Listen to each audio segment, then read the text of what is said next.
if you take like the leap and you like, especially if you're someone that's planning on like maybe moving every year or every 3 months, it's like nothing is really constant.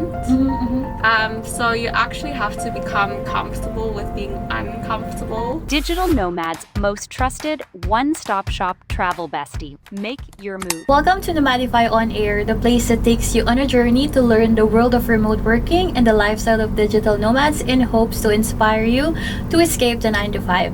I am Bernadette, your host and also the founder of Nomadify, and here with me live in the Island of Gods, Bali, Indonesia, is our very gorgeous guest,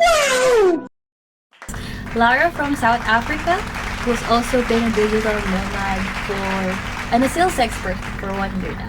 Hi, Lara. Hi Bernadette, how are you? I'm good. Can you tell us something more about yourself and what do you do as a digital nomad? So as you already said, I'm originally from South Africa. So I was previously just working like kind of like a really boring corporate job, and I kind of just wanted like a little bit more out of life. Like a dream of mine was always to see the world, so that's kind of like how I got into the lifestyle of being a digital nomad, if that makes sense. Okay. Yes. So basically it was kind of by chance how it happened. I'm sure you know like the job site Indeed, right?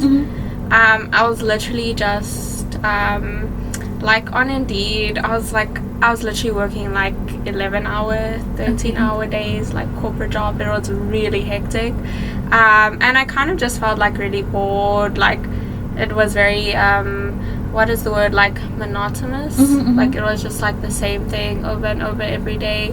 So I kind of just got like tired of that, so I just started like scrolling through Indeed and looking at like and I actually applied, even though I didn't have any experience in lighting, and then you know one thing led to another, and obviously got the role, and then yeah, I ended up in Bali.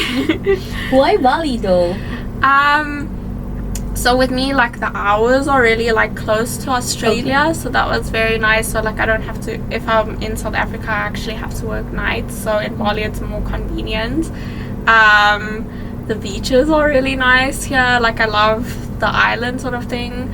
I've also really like always loved nature, so I love like how there's really like a vibrant like sort of like social culture, as well as like, you know, eating out restaurants are really nice. And also I love, yeah, like I love how it's like sort of like immersed in nature, and everyone here really likes nature, and yeah, again the beach. Amazing. Definitely. It's really like a combination of chance, proximity, and doing something about it that led one thing to another, as you said. Yes. I guess my question would be, what are like the challenges that you face as a digital nomad, and how did you overcome it? So I think like for me the biggest challenge would be like being so far away from like your friends and family back home, and like I think it's kind of just you know, like every time I suppose if you take like the leap and you like, especially if you're someone that's planning on like maybe moving every year or every 3 months, it's like nothing is really constant. So you actually have to become comfortable with being uncomfortable, if that makes sense. But I mean, I think you should just think like if you're never challenged, like you won't grow, right? Like for example, a diamond is formed like under pressure. So I think like you just have to adjust your mindset, and like really you also get to know yourself, like which is A lot. Yeah. That's so true. you, and I mean also just keep in like, I mean, use technology to keep in touch with friends and family, and also like put yourself out there and meet new friends. If you know what I'm saying, like if you kind of just like, for me, like I guess I'm not like the most extroverted person. So I think it's just like, you know, even if you don't feel like it, you know, like just go to that event that someone invited you, because you never know what it might lead to. So I guess it's just like you're taking a chance on new things I all the agree. time. I agree. How did this type of lifestyle impacted your friendship, family, or relationship? That's a good question. I would say, like, in terms of my family, like, they're very supportive of the lifestyle that I lead and stuff, which I'm really grateful for. I would say in terms of dating, it makes things like a little bit like hard because I don't know, like, I don't really want a 9 to 5 guy, if you know what I'm saying, because like, why would I want to be stuck in one place when I can literally travel the world? I know it sounds like a little bit selfish, but I think it's like, it kind of limits you if you really want to live like the digital nomad lifestyle.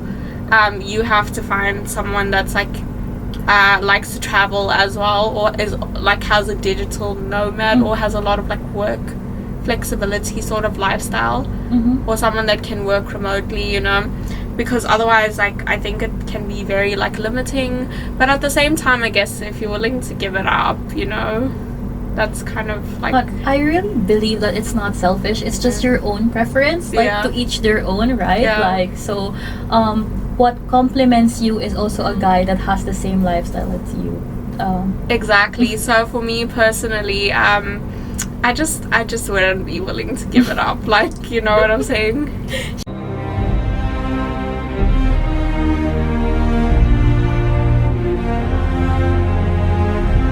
Shout out to the men viewers. You know the requirement.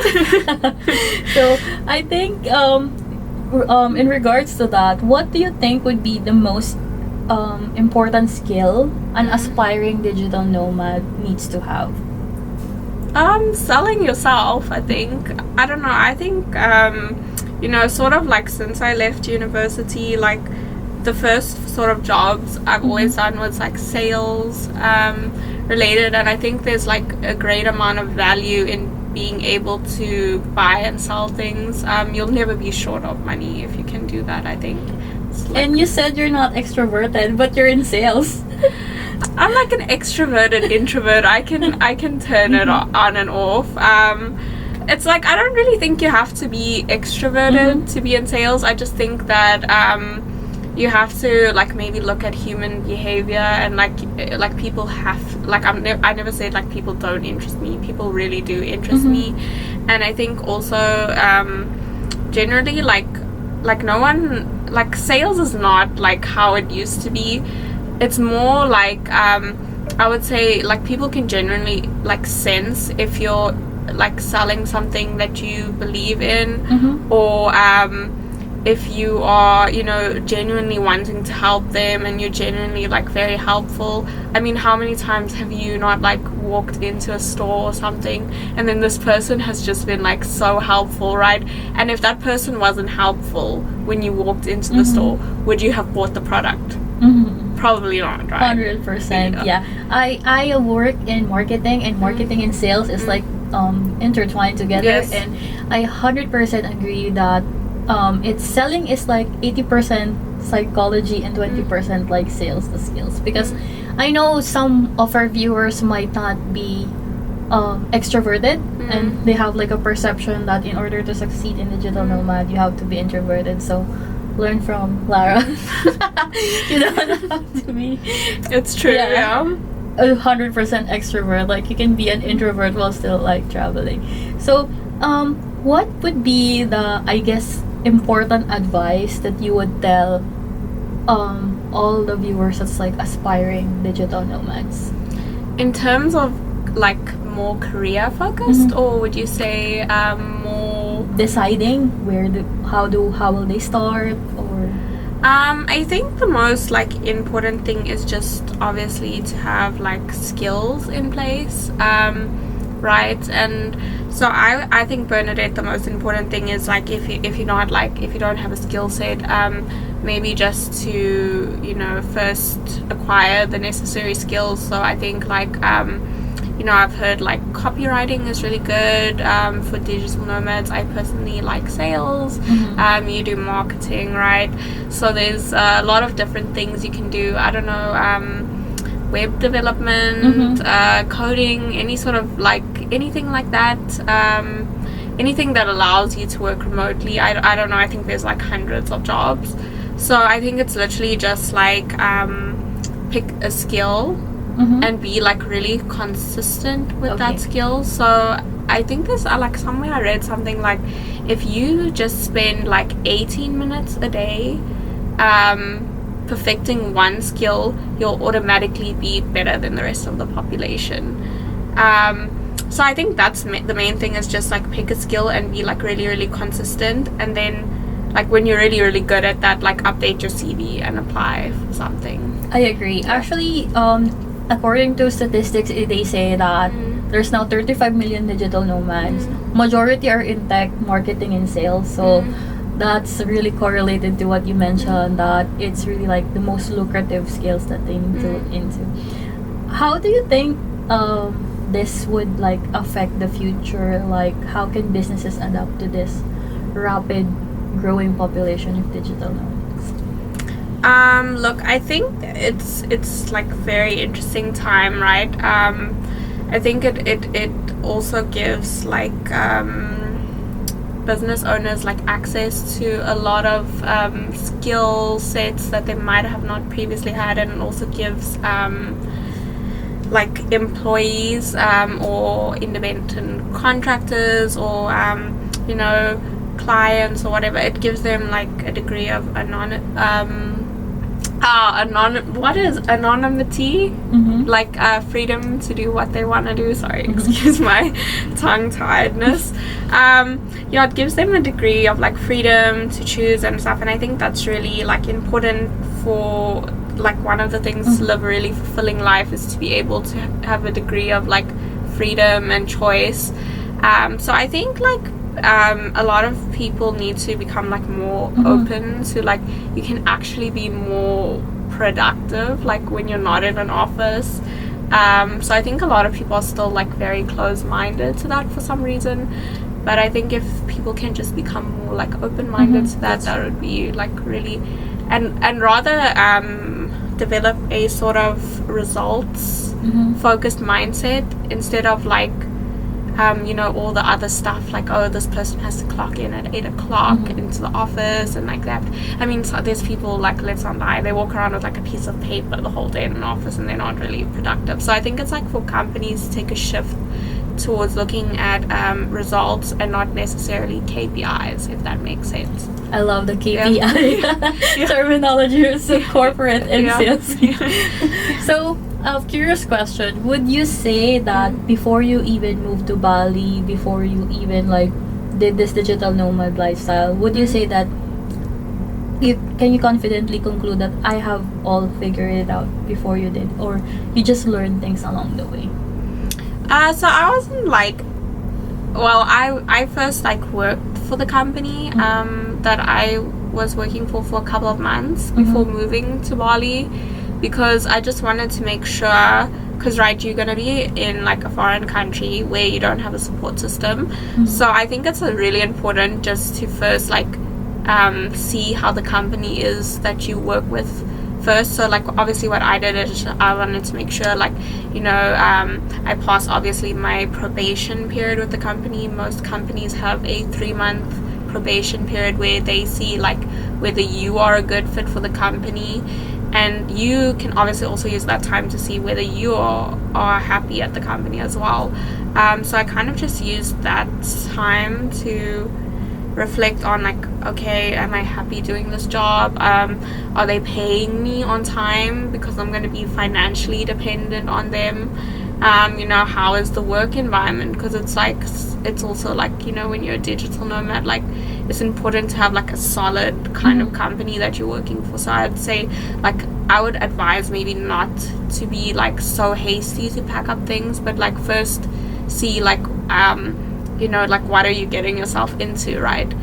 So first like see how the company is. I would suggest working for them remotely first for a couple of months in your home country, and then once you like know it's a reliable sort of company, then you can sort of and obviously I've learned a lot of things along the way as well, but I mean that's just kind of amazing. It's really like move strategically. Yes. Like, the 3 months period is like relationship, like getting to know, do I like this company, does this company will keep me to, and before making the big move. exactly. Especially if you're just like gonna be working sort of freelance and like all, you know, you don't have a client base. I don't think it would be like the smartest thing to just move to a different country with no support system. You know, like obviously if you have to be logical, right? Like if you're just starting out, like it might not be the best thing to quit your 9 to 5. Like, you know, first start like building a client base, and when you have a solid client base, then you can like do it full time. Do you know what I'm saying? That's really amazing. I guess my final question would be like, how can our viewers, or do you have like a business? Well, how can they find you for maybe collaborations? I don't really have like, I'm not like the most active person on social media. I don't know, maybe like Instagram. Okay. I'm not that active though, but you can just add Lara Becker. Yeah, if you can just DM me. We will add it on the description if you want to work with it. Thank you so much, Laura, for your time. Thanks, Lara, for your Bernadette. time today. I really, really appreciate it. Only a pleasure. Thanks for having me, Bernadette. Thank you. Question: I don't see myself as a digital nomad. Oh, in all facets. Yeah. I had a relationship before I made a decision. Okay. She didn't really pursue the same dream, so we broke up. You have to be very persistent